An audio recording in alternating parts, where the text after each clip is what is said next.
नमस्कार, स्वागत है। आप देख रहे हैं मीडिया छत्तीसगढ़। वक्त हो चुका है आज छत्तीसगढ़ की दिन भर की खबरों को जानने का। तो आइए एक नजर डालते हैं खबरों पर फटाफट अंदाज में।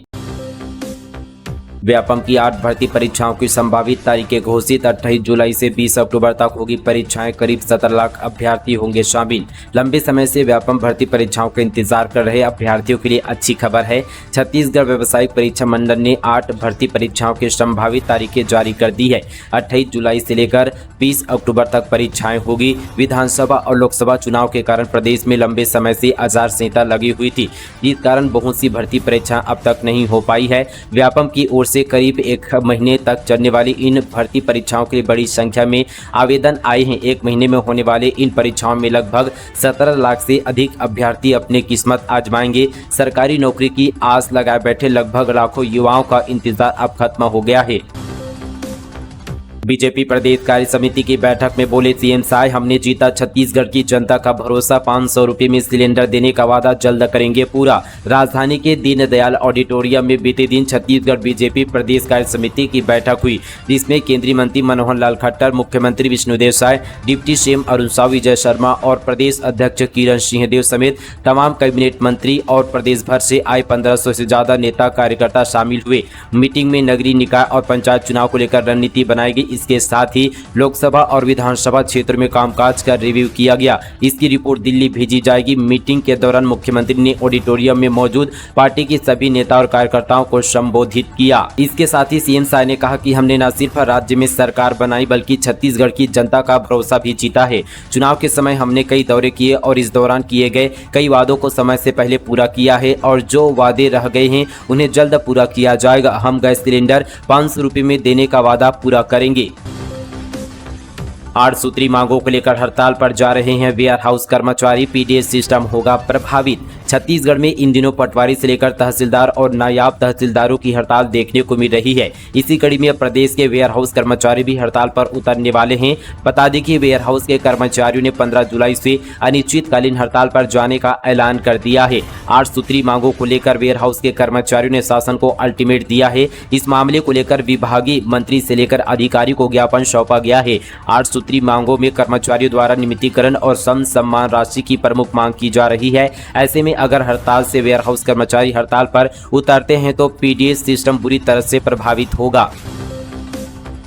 प्रदेश में 26,000 होगा आंगनबाड़ी कार्यकर्ताओं का वेतन। मानदेय में बढ़ोतरी और 1 बजे तक टाइमिंग को लेकर प्रदर्शन। मानदेय में बढ़ोतरी, शासकीकरण जैसी अपनी प्रमुख मांगों को लेकर आंगनबाड़ी कार्यकर्ताओं एवं सहायिकाओं द्वारा धरना प्रदर्शन का आयोजन किया गया। इस आयोजन में आंगनबाड़ी कार्यकर्ता एवं सहायिका शामिल हुई। राजनांदगांव कलेक्टर कार्यालय के सामने आंगनबाड़ी कार्यकर्ताओं एवं सहायिका ने अपनी विभिन्न मांगों को लेकर धरना प्रदर्शन किया। साथ ही महिला बाल विकास मंत्री के नाम ज्ञापन सौंपा है। आंगनबाड़ी कार्यकर्ता ने अन्य राज्यों की भांति दोपहर 1 बजे तक ही आंगनबाड़ी संचालन की मांग की है। इस दौरान आंगनबाड़ी कार्यकर्ताओं ने कहा कि आंगनबाड़ी कार्यकर्ताओं को 26,000 रुपये और सहायिकाओं को प्रति माह 18,000 रुपये मानदेय दिया जाए। वहीं आंगनबाड़ी कार्यकर्ता एवं सहायिकाओं को शासकीय कर्मचारी घोषित किया जाए। इस दौरान सीटू यूनियन प्रदेश सचिव ईश्वरी साहू ने कहा कि शासन द्वारा आंगनबाड़ी कार्यकर्ताओं और सहायिकाओं को जो साड़ी दी जा रही है वह गुणवत्ताहीन है। सरकार इस साड़ी की जगह नगद राशि दे जिससे हम गुणवत्तापूर्ण साड़ी खरीद सके। अपना धरना प्रदर्शन के दौरान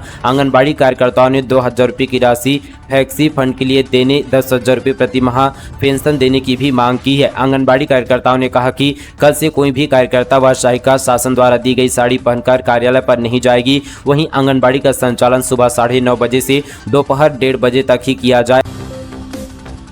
प्रदेश भर में मानसून की सक्रियता बढ़ी। आगामी 5 दिन तक होगी भारी बारिश। छत्तीसगढ़ में मानसून की एंट्री के साथ ही कई जिलों में मौसम का मिजाज बदल गया है। इसी कड़ी में मौसम विभाग ने मौसम को लेकर जानकारी दी है कि आगामी 5 दिन तक भारी बारिश हो सकती है। मौसम विभाग ने आज से 15 जुलाई तक प्रदेश भर में बारिश की गतिविधि बढ़ने और कुछ क्षेत्र में भारी बारिश की संभावना जताई है। मौसम विभाग का कहना है कि आज से 15 जुलाई तक प्रदेश भर में बारिश की गतिविधि बढ़ेगी और कुछ क्षेत्रों में भारी बारिश के आसार हैं। मालूम हो कि प्रदेश में अभी तक की स्थिति सामान्य से 28% बारिश कम हुई है। इसके चलते अभी प्रदेश के जलाशय में सूखे की स्थिति बनी हुई है। मौसम वैज्ञानिकों के अनुसार आने वाले दिनों में अच्छी बारिश की उम्मीद है। छत्तीसगढ़ में आदिवासी छात्राओं से साफ कराया टॉयलेट, हॉस्टल में न खाना न बिस्तर, कलेक्टर से बोली नहाने के लिए भी बाहर भेज दी है वार्डन। बलरामपुर जिले में आदिवासी छात्राओं से हॉस्टल का टॉयलेट साफ कराया जाता है, न खाना मिलता है और न ही सोने के लिए बिस्तर दिया जाता है। इसे लेकर प्री मैट्रिक कन्या छात्रावास की छात्राओं ने कमिश्नर और कलेक्टर से शिकायत की है। छात्राओं का आरोप है कि हॉस्टल वार्डन नीलिमा खलखोरे उन्हें प्रताड़ित करती है और हॉस्टल से बाहर नहाने के लिए भेजती है। अब उन्हें हॉस्टल से बाहर करने की धमकी दे रही है। मामला प्रदेश के कृषि और आदिम जाति विकास मंत्री रामविचार नेताम के गृहग्राम सानवाल का है।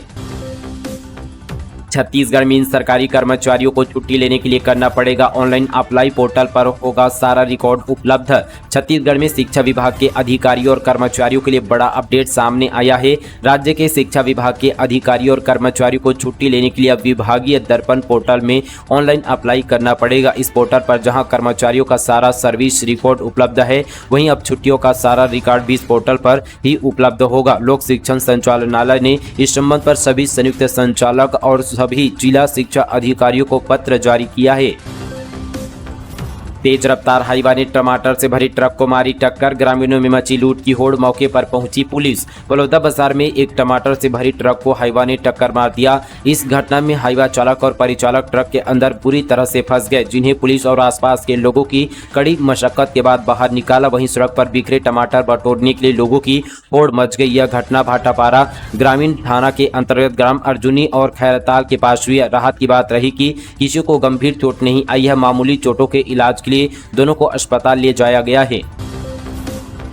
गौ तस्करों के खिलाफ पुलिस की बड़ी कार्यवाही, ट्रक से 40 से अधिक मवेशियों के साथ एक तस्कर गिरफ्तार। जसपुर जिले से बड़ी खबर, पुलिस गौ तस्करों के विरुद्ध अभियान चलाकर लगातार कार्यवाही कर रही है। वहीं बीते दिन जिले के दो अलग अलग मामले, एक ट्रक से 42 मवेशियों के साथ एक आरोपी को गिरफ्तार किया गया है। वहीं मामले में संलिप्त दो अन्य आरोपी मौके से फरार हो गए हैं।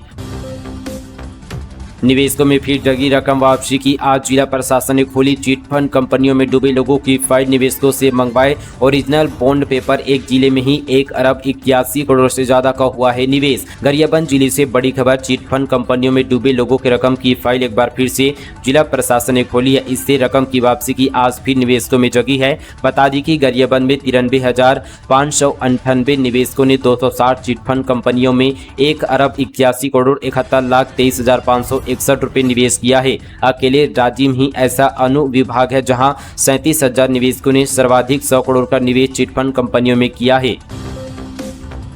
एनीमिया मुक्त भारत अभियान में छत्तीसगढ़ ने मारी बाजी, देश भर में अव्वल। छत्तीसगढ़ सरकार का एनीमिया मुक्त राज्य का संकल्प कारगर हो रहा है। एनीमिया मुक्त भारत अभियान के तहत बच्चों, किशोरों, गर्भवती और शिशुवती महिलाओं को IFA सप्लीमेंटेशन उपलब्ध कराने में प्रदेश पहले स्थान पर है, दूसरे स्थान पर गोवा और तीसरे पर चंडीगढ़। अभियान के तहत 6 माह से 19 वर्ष तक के बच्चों तथा गर्भवती व शिशुवती महिलाओं को IFA की खुराक दी जाती है। मितानिनों की ओर से छोटे बच्चों और गर्भवती शिशुवती महिलाओं को सिरप और टेबलेट प्रदान किया जाता है। साथ ही स्कूलों में बच्चों को IFA की दवाइयां दी जाती है।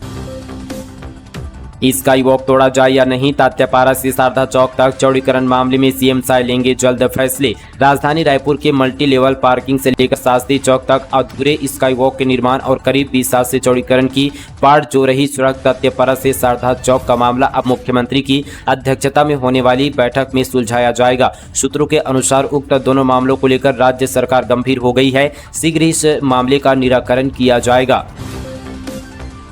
रायगढ़ में लिव इन में रह रही महिला की मौत, मायके जाने की जिद पर युवक ने लात घूंसों से पीटा, पति बच्चों को छोड़कर आई थी। रायगढ़ जिले में युवक ने महिला को मायके जाने की जिद पर लात घूंसों से पीट दिया, जिससे महिला की मौत हो गई। महिला अपने पति और बच्चों को छोड़कर रायगढ़ टीबी टावर क्षेत्र में रहने वाले प्रेम कुमार राठिया के साथ रह रही थी। आरोपी ने पूछताछ करने पर अपना जुर्म कबूल किया। घटना चक्रधर नगर थाना क्षेत्र की है। मामले में आरोपी के खिलाफ हत्या का अपराध दर्ज कर आगे की कार्यवाही की जा रही है।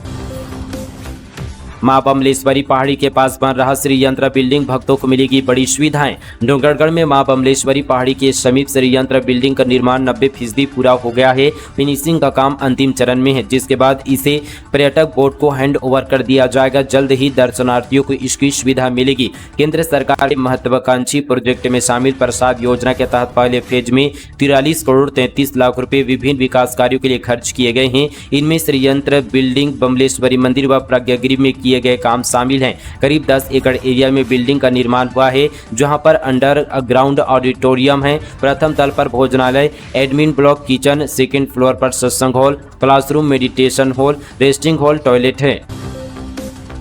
छत्तीसगढ़ के शराब प्रेमियों के लिए बड़ी खबर, इस दिन बंद रहेगी सभी शराब दुकानें। छत्तीसगढ़ के शराब प्रेमियों के लिए बड़ी खबर है। राज्य शासन द्वारा आबकारी अधिनियम के अंतर्गत 17 जुलाई 2024 को मुहर्रम के अवसर पर शुष्क दिवस घोषित किया गया है। साथ ही यहाँ पर 17 जुलाई 2024 दिन बुधवार को समस्त देसी विदेशी मदिरा दुकानों को बंद रखने के निर्देश दिए गए हैं। उक्त तिथि को मदिरा का विक्रय, धारण एवं परिवहन पूर्णतः बंद रहेगा। इस लॉज में चल रहा था देह व्यापार का धंधा। 3 महिलाएं समेत 7 चढ़े पुलिस के हत्थे। दुर्ग जिले के छावनी थाना क्षेत्र में हो रहे अवैध देह व्यापार के आरोपियों पर पुलिस ने बड़ी कार्यवाही की है। पुलिस ने इस मामले में 7 लोगों को गिरफ्तार किया। हिरासत में लिए गए आरोपियों में 3 पुरुष व 3 महिलाएं शामिल हैं। यहाँ पर लॉज के कमरों में लड़कियों व महिलाओं को ग्राहकों से रकम लेकर देह व्यापार चलाया जा रहा था। मुफ्त राशन लेने वाले सावधान, संचालक ने इतने हितग्राहियों को पाड़ दिया सड़ा चावल, मचा बवाल। बलरामपुर जिले के वाटफनगर से बड़ी खबर है। अगर आप भी राशन कार्ड धारक है तो ये खबर आपके लिए बेहद महत्वपूर्ण है। दरअसल सार्वजनिक वितरण प्रणाली योजना में सरकारी राशन दुकानों पर गरीबों को दिए जाने वाले अनाज में घोर लापरवाही सामने आई है। बता दें कि शासकीय राशन दुकानों में सड़ा हुआ चावल बांटा जा रहा है। मामला सामने आने के बाद नागरिक आपूर्ति निगम की कार्यप्रणाली पर गंभीर सवाल उठ रहे हैं। मिली जानकारी के मुताबिक लगभग 10 परिवारों को सड़ा हुआ चावल बांटा गया। वहीं यह पूरा मामला लोधी गांव के पीडीएस दुकान का बताया जा रहा है। जब यह बात जिला कलेक्टर तक पहुंची तो उन्होंने मामले की जांच के बाद उचित कार्यवाही की बात कही है। सौतेले पिता की शर्मनाक करतूत, पड़ोसी के साथ मिलकर नाबालिग दिव्यांग को बनाया हवास का शिकार, अब सलाखों के पीछे पहुंचे आरोपी। सूरजपुर जिले में रिश्ते को शर्मसार करने वाली एक घटना सामने आई है, जहां सौतेले पिता और एक पड़ोसी ने नाबालिग दिव्यांग लड़की से दुष्कर्म की वारदात को अंजाम दिया। पीड़िता की शिकायत पर पुलिस ने कार्रवाई करते हुए दोनों आरोपियों को गिरफ्तार कर लिया है। मामला ओटगी थाना क्षेत्र का है। जानकारी के अनुसार पीड़िता आंखों से दिव्यांग है, जिसकी वजह से उसकी मां उसे घर पर सौतेले पिता के साथ छोड़कर काम पर चली जाती थी। इस दौरान मौके देखकर आरोपी सौतेला पिता और पड़ोस में रहने वाला एक युवक पीड़िता को डरा धमकाकर उसके साथ दुष्कर्म करते आ रहे थे। बार बार की घटना से परेशान होकर बीते दिनों पीड़िता ने अपनी आपबीती अपनी मां को बताई, जिसके बाद उसकी मां की रिपोर्ट पर पोस्को सहित अन्य धाराओं के तहत अपराध दर्ज करते हुए आरोपियों को गिरफ्तार कर न्यायिक हिरासत पर भेज दिया गया है। वहीं मामले में पुलिस आगे की कार्यवाही कर रही है। विकसित भारत की ओर आगे बढ़ रहा रायगढ़, अदानी पावर के औद्योगिक विस्तार से बढ़ी हजारों रोजगार की संभावनाएं। छत्तीसगढ़ प्रदेश का रायगढ़ जिला राजनीतिक ही नहीं बल्कि औद्योगिक क्रांति में भी अपनी अलग पहचान रखता है। सामाजिक और आर्थिक विकास की दृष्टि से जिले में मौजूद विभिन्न इस्पात और ताप विद्युत गृहों ने अपने विकासखंडों की विकास यात्रा में महत्वपूर्ण योगदान दिया, जिसमें पुसौर विकासखंड भी अछूता नहीं है। पुसौर प्रखंड में अदानी पावर लिमिटेड की स्थापना से लेकर अब तक जहां आसपास के गाँव से रोजगार के लिए प्लान घटा है, तो वहीं इससे उत्पन्न हुई स्वरोजगार और रोजगार से हजारों लोग आत्मनिर्भर भी हुए हैं। सरगुजा के दूरस्थ गांव तक खुद बाइक चलाकर पहुंचे कलेक्टर, स्वास्थ्य केंद्र मिला बंद, पीएमओ और डॉक्टर सस्पेंड, शिक्षा व्यवस्था कर लिया जायजा। सरगुजा कलेक्टर विलास भोसकर बीते दिन उदयपुर के दूरस्थ गांव पेंडरखी, पहाड़, कोरजा, झिंगा, झरिया और बकोई, मुंद्रा, डांड और कुजी पहुंचे। दूरस्थ गांव में पहुंचने के लिए दुर्गम रास्तों पर कलेक्टर ने खुद बाइक चलाई। कलेक्टर ने स्कूलों और आंगनबाड़ी केंद्रों का निरीक्षण किया। यहां शिक्षक और बच्चों की उपस्थिति के साथ ही शिक्षा का स्तर अच्छा मिला। पेंडरखी का स्वास्थ्य केंद्र बंद मिला। वहीं कलेक्टर ने बीएमओ और ड्यूटी डॉक्टर को निलंबित करने का निर्देश दिया है। तो दोस्तों, ये थी आज की तमाम छत्तीसगढ़ की बड़ी और ताज़ा खबरें। इसी तरह की और छत्तीसगढ़ की खबरों से जुड़े रहने के लिए मीडिया छत्तीसगढ़ चैनल को अभी सब्सक्राइब करें। तो चलिए दोस्तों, आज के लिए बस इतना ही। तब तक के लिए जय हिंद, जय छत्तीसगढ़, जय जोहार।